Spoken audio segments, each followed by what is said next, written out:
Michael Carter froze in the doorway of his mansion's patio. His breath caught in his throat as he watched the scene before him. There, in a large plastic basin filled with water, sat his twin daughters Rose and Lily. They were laughing. Actually laughing. Their tiny hands splashed water everywhere while their new nanny, a young woman named Joy, knelt beside them with the biggest smile he had ever seen. Michael's chest tightened. He had not heard that sound in over a year. Not since their mother died. How did this stranger manage to do what no one else could? Please don't forget to subscribe, like, and hit the notification bell so you never miss a story. Drop a comment. Where are you watching from, and how did this story touch you? Now let's dive in. Just 3 weeks earlier, Joy Okafor had stood at her small kitchen window in Surulere, Lagos, washing dishes. She was only 24 years old, but life had already made her feel much older. Money was always tight. She worked many small cleaning jobs around the city just to help her mother and younger brother survive. Her mother hummed softly from the next room, and that sound always made Joy feel a little better. Then her phone rang. An unknown number appeared on the screen. Joy's heart beat faster as she answered. A man's voice told her she had been chosen for a live-in nanny position. The job was to care for a billionaire's twin daughters in Victoria Island. The salary was good. She would have a place to live. Could she start immediately? Joy could hardly believe it. She said yes before she could change her mind. That night, Joy told her mother the news. Her mother smiled and held her hand tight. "Those children need love," she said. "Give it to them." Joy's younger brother looked up from where he sat quietly in the corner. His eyes showed he was proud of his sister, even though he said nothing. Joy packed her small bag with 3 dresses and 1 good shirt. She did not have much, but she had something more important than money. She had patience and love. Before she fell asleep, her mother's words echoed in her mind. "Love melts stone faster than fire." Joy whispered a prayer into the darkness. "Lord, carry me where I cannot carry myself." Across the city, in a huge mansion with tall glass windows, Michael Carter stood alone in his study. He stared out at the city lights but saw nothing. In the nursery upstairs, his twin daughters turned away from each other to sleep. They had learned to expect nothing from anyone anymore. Morning came quickly. Joy bathed, dressed carefully, and tied her hair in a neat bun. Her mother pressed a small Bible into her hand. "For courage," she whispered. Joy stepped out into the busy Lagos morning. She rode in a Danfo bus through traffic and noise, heading toward a future she could not imagine. She did not know that the mansion she was entering had already broken 3 nannies in just 2 months. She did not know about the grief that lived in every room. But soon she would find out. The taxi stopped before massive black gates. A security guard stepped out of his small house, his face hard with suspicion. Joy straightened her shoulders and spoke as bravely as she could. "Good morning, sir. I am Joy Okafor. I was told to report for the nanny position." The guard studied her worn handbag and plain shoes. After a long pause, he pressed a button. The gates opened slowly, like a mouth deciding whether to let her in. The compound took Joy's breath away. Everything sparkled in the morning sun. The marble floors shone like mirrors. The glass windows reflected the sky. Joy had only seen houses like this in magazines. She whispered under her breath, "God, don't let me be small here." A tall woman walked toward her from the mansion steps. Her hands were clasped behind her back, and her eyes were as sharp as knives. She wore a gray uniform and a perfectly folded head tie. "You must be the new nanny," the woman said coldly. Her name was Mrs. Patricia, and she was the house manager. "I will tell you the truth," Patricia continued. "Nannies don't last here. The last 3 left in less than a month." Joy's throat felt dry. 3 nannies in 1 month? What was waiting for her inside? They walked through the front hall. Joy's eyes caught picture frames on the walls. She saw a tall, handsome man standing beside a beautiful woman with happy eyes. 2 babies were in the woman's arms. There were wedding photos, beach photos, and christening photos. Then suddenly no more pictures. Just empty wall space. The silence told Joy everything. Someone had died. At the end of the large living room, a man stood by a window. He did not turn when they entered.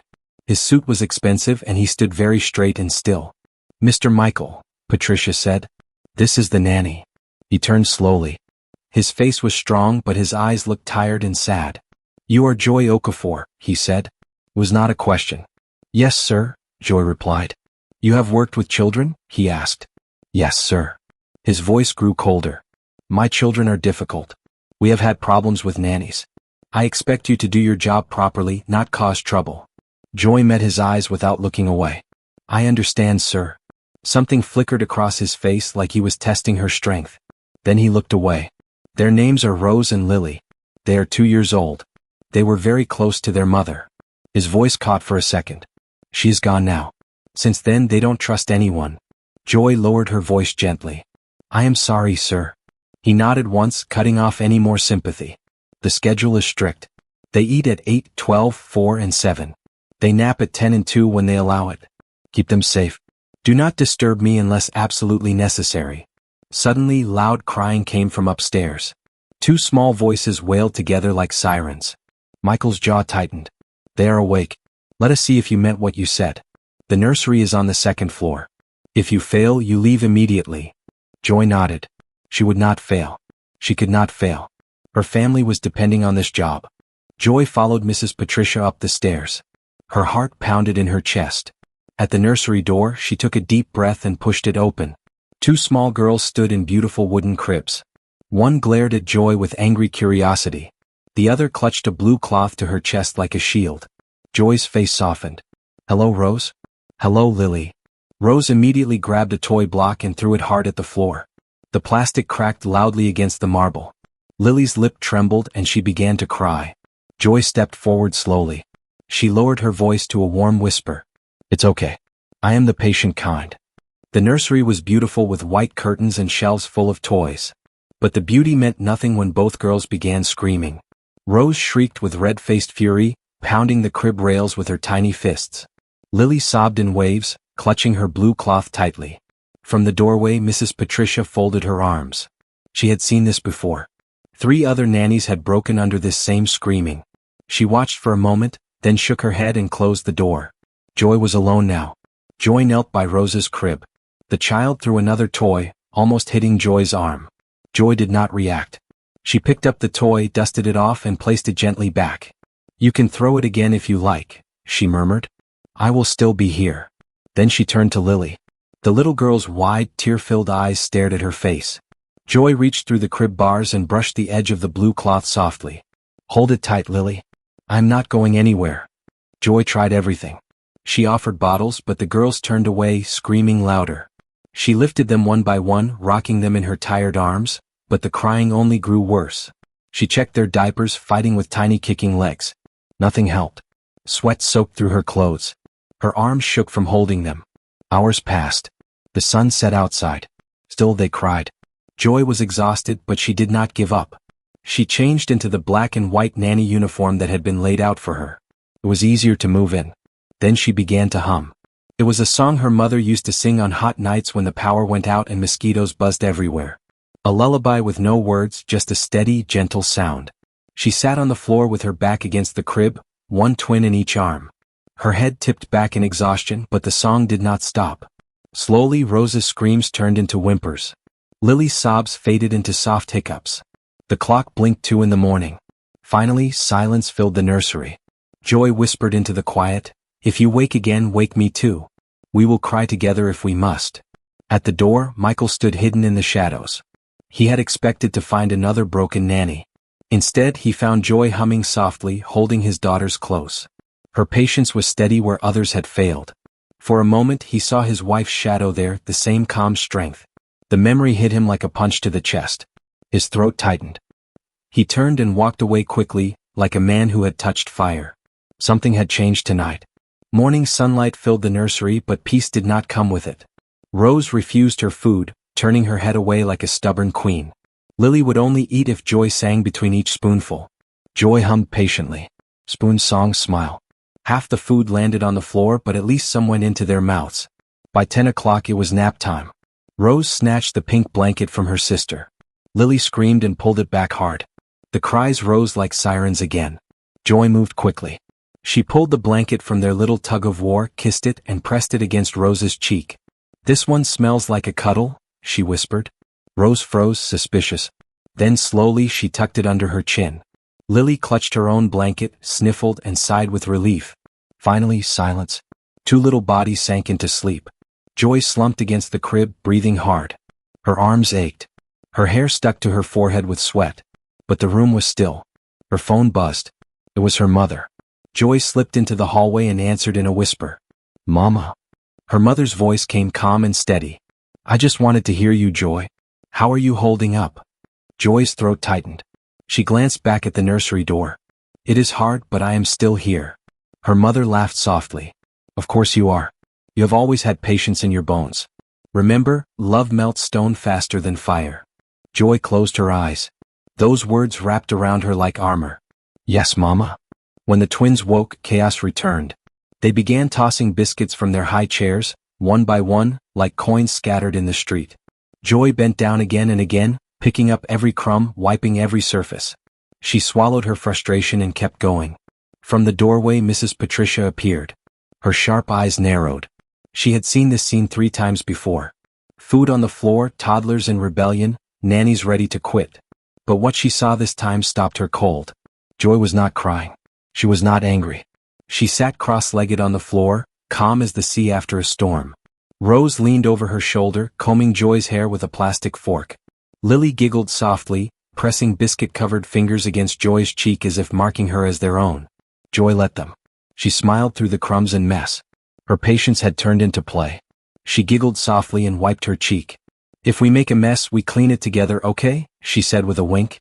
Patricia blinked in confusion and walked away. For the first time, the nursery did not feel like a battlefield. The afternoon heat pressed hard against the mansion's glass walls. The nursery air felt thick and heavy.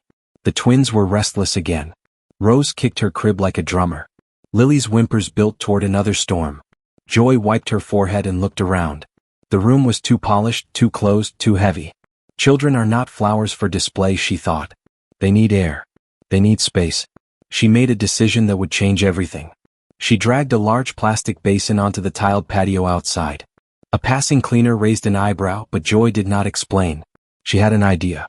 Joy rolled up her sleeves, fetched the garden hose, and filled the basin with cool water. When she carried the twins outside, Mrs. Patricia appeared in the doorway. What are you doing? She demanded. Letting them breathe, Joy said simply. Rose and Lily sat in the basin. Their little toes touched the cool water. They hesitated, suspicious and uncertain. Joy crouched beside them, dipped her hand into the water and splashed gently. See? Just water. Play. Rose blinked. Lily clutched the rim nervously. Then Joy lifted the hose, set it to a gentle spray, and let soft rain fall over their heads. Rose squealed, sharp and bright. Lily gasped, then burst into giggles. Little hands slapped the water. Little feet kicked and splashed. They splashed each other like they had discovered a new world. Joy laughed, unable to stop herself. Small, small, my queens, she said, though her grin gave her away. She wiggled the hose like a ribbon and the twins squealed louder. From the veranda, Michael stopped mid-phone call. His voice trailed off. He lowered the phone from his ear. There on the patio, his daughters were laughing. Not polite chuckles. Not fake sounds. It was deep belly laughter. Real joy. He stood frozen. The last time he had heard that sound, his wife Helen had been alive, holding them in her arms. He had told himself that laughter left the mansion the day she died. But here it was again, falling like rain. Joy kissed each wet forehead, pretending the hose was a microphone. Say ah, she teased. Ah. Rose shouted. Ah. Lily whispered, then giggled harder. Michael's lips moved before he realized it. A smile. Small and real. It sat on his face like sunlight he had not felt in a year. For a brief second, the mansion forgot it was heavy. Remembered it was a home. Joy looked up. Their eyes met across the patio. She did not speak. She only nodded once, like people do when they both see a miracle. That night, deep calm settled over the nursery. Not the silence of fear but of peace. Yet Michael Carter did not sleep. In his study, papers and contracts lay scattered across his desk. But his eyes never touched the numbers. His gaze stayed fixed on the security camera screen, replaying the scene from the patio. His daughter's laughter. Their joy. And the woman who made it possible.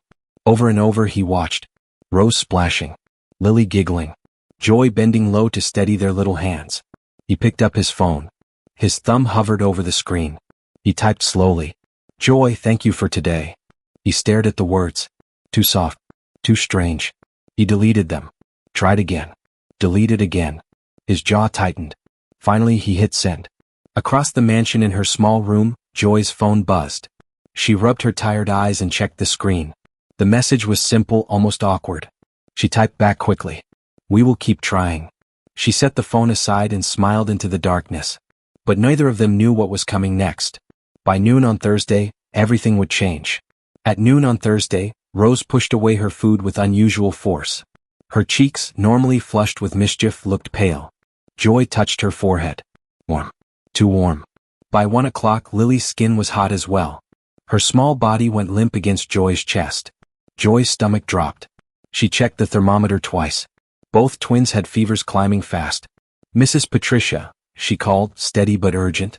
The house manager entered frowning. What now? They are burning. I need to see Mr. Michael. He traveled this morning, Patricia said. Business in Abuja. He won't be back until tomorrow. Joy did not wait for permission. She packed a small bag with diapers, wipes, bottles, and thin blankets. She lifted both girls onto her hips and told the driver firmly, "Nearest hospital now." The driver blinked at her authority but obeyed. The emergency ward hit her senses at once. Bright lights, antiseptic smell, nurses moving quickly. Rose whimpered weakly. Lily had stopped crying, which frightened Joy more than any scream. The doctor hurried them in. High fevers. We will start fluids and monitor vitals. Joy stood aside, lips moving in prayer. God, please not them. Not now. Wires, beeps, cool cloths pressed to tiny foreheads. Rose's small hand searched blindly until Joy caught it. Lily's eyelids fluttered as a nurse adjusted her foreline. Joy leaned close, whispering, "Stay with me, my queens. I won't leave you." Hours blurred. Chairs grew harder. Her back ached from leaning. Her eyes stung from refusing to close. Yet she never moved far from the beds. Back at the mansion, Michael returned earlier than expected. He stepped into the quiet nursery. Empty cribs. No note. His chest tightened. He stormed through the halls. Where are my girls? His voice cracked. Patricia wrung her hands. Hospitals, sir. They had fevers. Joy took them. He did not wait. He was already out the door. At the hospital, Joy bent over the twins, brushing damp curls from their faces when a shadow fell across the ward. Michael. His eyes scanned wires, monitors, pale cheeks, and then locked on Joy. You should have called me, he snapped, his voice raw. Joy's throat tightened. I tried. I am sorry. He closed his eyes, the anger collapsing into something heavier. Guilt. No, I am sorry. You did right. He moved to Rose's side, taking her tiny hand as if it were glass. Joy stood opposite, holding Lily's. Between them lay fragile proof that they were not enemies but something else. Two adults fighting for the same children. Near dawn, the fever broke like a storm passing. Rose slept deeply. Lily's breathing softened. The doctor smiled. They are turning the corner. Joy pressed both hands to her face, whispering thanks. Michael exhaled as if a weight larger than money had lifted from his shoulders. He looked at Joy across the hospital beds, eyes tired but clear. Thank you for not leaving. Joy shook her head softly. They're my girls too. At least in my heart. Something shifted in him. He did not say the words out loud, but they hung in the air. Mine too. Weeks passed.